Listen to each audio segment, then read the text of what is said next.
Buenas tardes, estimados participantes. Sean bienvenidos a la primera actividad síncrona correspondiente al periodo 2025-9 en la unidad curricular Ética Profesional. ¿Quién les habla? La profesora Leonora Medina. Es importante señalar lo que se va a realizar dentro de la unidad curricular en cuanto a lo que es el plan de evaluación. El plan de evaluación está basado en dos cuestionarios, los cuales eh, digamos, las interacciones que existen de la materia están enfocadas hacia lo que señala la unidad curricular, hacia las unidades curriculares que la conforman, que ustedes las pueden verificar en la página. Adicional a ello, existe un material, digamos, relacionado que se colocó para que puedan ahondar un poco más en lo que es la asignatura y lo que significa dentro de lo que es el ejercicio de la profesión.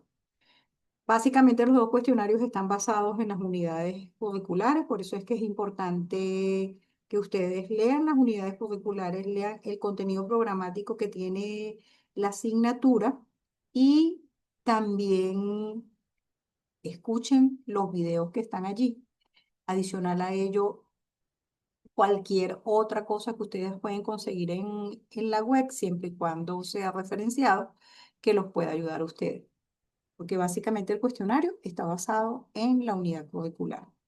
Es importante señalar que ustedes deben participar en las actividades síncronas porque de alguna manera en las actividades síncronas, si usted tiene alguna duda relacionada con la asignatura, usted puede tener una interacción más directa con su facilitador.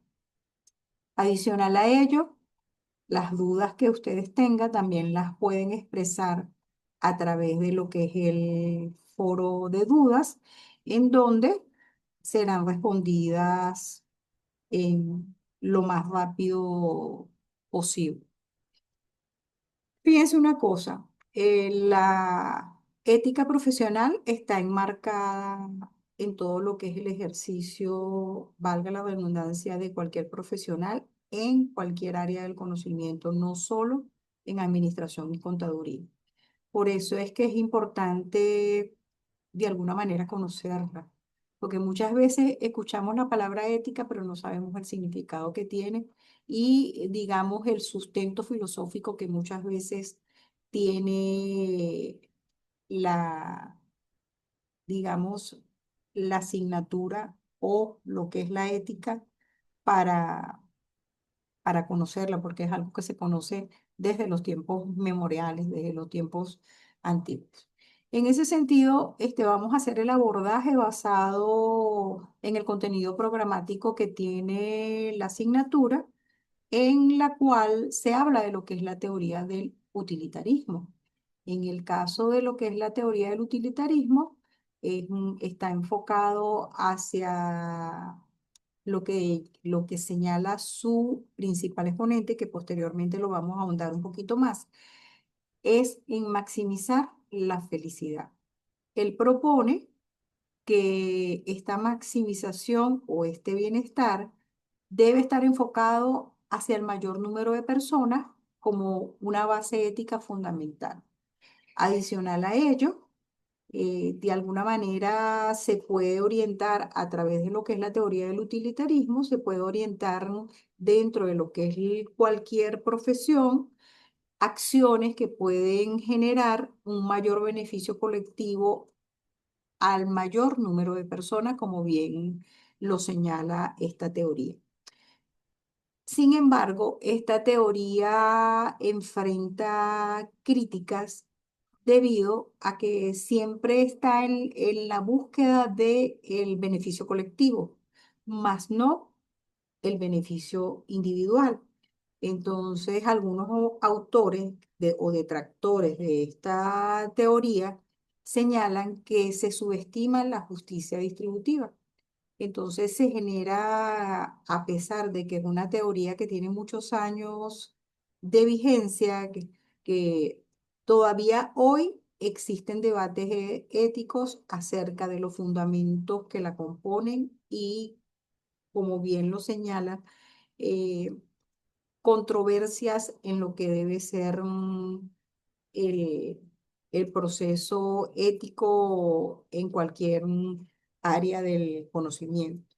En ese sentido, su principal exponente es Jeremy Bentham, es el fundador del utilitarismo. Fíjense que los años que tiene de realizada esta teoría de 1748 a 1832 y todavía tiene vigencia, todavía forma controversias. ¿Por qué? Porque él desarrolló un principio donde hablaban que la felicidad se logra mediante la suma de placeres y la resta de dolores, estableciendo un cálculo utilitarista para medir las acciones, pero dentro de lo que son esas acciones, se debe siempre buscar el beneficio colectivo, no el beneficio individual. Otro de los exponentes que siguieron esa misma tónica de Bentram está John Stuart Mill en 1806-1873, que fue discípulo de Bentham y que en ese caso él hizo una reformulación de la teoría y él estableció unas diferencias entre lo que él denominó los placeres cualitativos, que son los placeres intelectuales, y los cuantitativos o físicos, que tienen que ver con el sentir, pues, defendiendo que algunos placeres son intrínsecamente superiores. Entonces, fíjense que acá hay otro tipo, digamos, de, de forma de ver la teoría y de desarrollar esa teoría. Adicional a ello, tenemos a John Rawls en 1921-2002, que él propuso, basado en el principio de la teoría de Bentham, propuso lo que se denomina el velo de la ignorancia. Cuando él habla del velo de la ignorancia, está evaluando la sociedad en su conjunto y argumentando que en ese caso se debe elegir aquella donde las personas en peor situación estén mejor. Inclusive más adelante lo podremos ver enfocado hacia lo que es la teoría de la justicia. Otro exponente del utilitarismo es John Harsanyi. Desarrolló una versión moderna de la utilidad que no se enfoca en la felicidad, sino en este caso está enfocada hacia las preferencias de cada individuo dentro de la sociedad, considerando la propia utilidad estimada. Siempre va a partir de que tiene que existir un beneficio colectivo. Finalmente tenemos la de Moore en 1873-1958, que él introduce es la idea de lo que es el utilitarismo ideal, donde señala que se debe de alguna manera sostener lo que son los valores como la amistad, el conocimiento, la belleza, y que estos tienen un valor intrínseco independientemente del placer que generen, o sea, que están intrínsecamente relacionados y no importa lo que genere, pero en ese sentido, por eso es que se denomina un utilitarismo ideal. Adicional a ello, dentro de la unidad curricular tenemos lo que se denomina la teoría de la justicia. Aquí en este caso, la teoría de la justicia está enfocado por Raoul, basado en lo que es la teoría del utilitarismo, donde él señala que debe existir dentro de lo que son los problemas que existen a nivel de la sociedad, debe existir una escogencia racional de tipo individual. O sea, y aquí hay ya una individualización de los principios de justicia previo acuerdo entre las partes que todos pueden acoger voluntariamente. Además, estos deben redundar en ventaja para todos. Fíjense que en este caso, a pesar de que él habla de lo que es lo que tiene que ver con una escogencia racional individual, siempre van a partir de lo que es el beneficio para todos. Pero aquí ya forma parte de ese beneficio para todos lo que se denomina el libre albedrío, porque todos pueden acoger voluntariamente a esos principios de los cuales se enfoca lo que es la teoría de la justicia. Por otro lado, también tenemos que en la teoría de la justicia se busca un equilibrio entre lo que es la igualdad, la equidad, el respeto y los derechos para una convivencia social justa en cualquier parte donde se desarrolle el, digamos, donde se desarrolle la justicia como tal, que siempre debe haber una equidad, que independientemente del género, independientemente de la raza, independientemente de lo que tiene que ver con la riqueza, con la parte económica, debe existir una sociedad justa. Luego tenemos lo que es la teoría del derecho. Cuando hablamos de la teoría del derecho, estamos hablando de que la teoría del derecho es una rama de la filosofía que en ese caso se encuentra enmarcada dentro de lo que son los conceptos fundamentales del derecho y los elementos que lo conforman. Y por ello, digamos, su naturaleza está enfocada hacia lo que es el ordenamiento jurídico y la relación que tiene ese ordenamiento jurídico con la sociedad. Cuando hablamos de este ordenamiento jurídico, se enfoca como un conjunto de normas que operan de forma unitaria en una sociedad. ¿Qué significa esto? Que esas normas de alguna manera regulan la actuación del ser humano dentro de la sociedad y en ese caso, dependiendo de la norma, son de obligado cumplimiento. Luego tenemos lo que es la aplicación e interpretación. En ese caso, siempre va a existir una parte, digamos, existe la parte, digamos, normativa y existe también la parte de cómo se aplica esa norma. Entonces, dentro de ese contexto, existe lo que se denomina la interpretación de las normas. Es importante señalar que el derecho establece las normas, mientras que la ética profesional exige la integridad y responsabilidad personal al aplicarla. ¿Qué significa eso?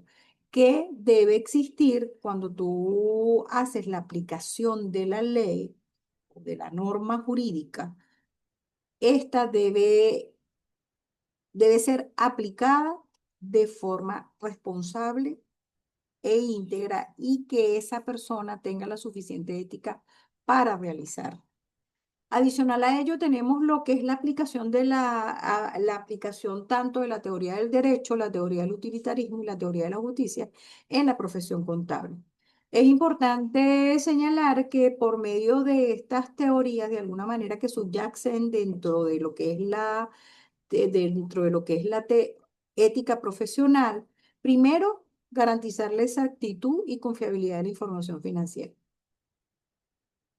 Por otro lado, defender lo que es el profesionalismo y la integridad, salvaguardar el interés público. Fíjense que de alguna manera la teoría del utilitarismo todavía se tiene vigencia a través de esto que estoy señalando, porque si hablamos del interés público, estamos hablando del beneficio de todos. En ese caso, mitigar los riesgos legales y reputacionales. Y por último, pero no por eso menos importante, la promoción de la sostenibilidad a largo plazo, que significa que dentro de la profesión contable, la ética no es una moda, la ética se debe sostener. ¿Por medio de qué? Por medio del proceso formativo de cada uno eh, de los profesionales que convergen en las diferentes áreas del conocimiento y es por ello que esta asignatura es tan importante dentro de lo que es el ejercicio de la profesión del contador público y del administrador. Adicional a ello, vamos a hablar de lo que es la ética como tal. Cuando hablamos de la ética, estamos hablando del conjunto de normas. Fíjense que cuando hablamos del conjunto de normas estamos hablando de todo lo que tiene que ver con la teoría del derecho porque son las normas aplicables. Por ejemplo, en el caso del contador público existe un código de ética. existe un código de ética internacional y un código de ética que es el que se maneja acá en Venezuela en base a ese código internacional, que está regido por una serie de principios y valores que es importante que como futuros contadores y administradores ustedes se lean cuáles son esos principios y valores que subyacen dentro de esa norma. Adicional a ello, estos principios que se establecen en lo que es la normativa legal guían la conducta y las decisiones que debe tener cualquier persona en el ámbito del ejercicio de su profesión y en ese caso, ¿qué es lo que se debe promover? La integridad, la responsabilidad, el respeto, la confidencialidad. ¿Para qué? Para el beneficio de los clientes y en ese caso cuando estamos hablando de clientes, estamos hablando de aquellos que ejercen la profesión de forma externa, pero también debemos hablar de en beneficio de lo que es la organización y de la sociedad en términos generales, porque muchas veces conductas inadecuadas generan, digamos, dentro de lo que es la sociedad, falta de confianza en los profesionales que la transgreden, pues.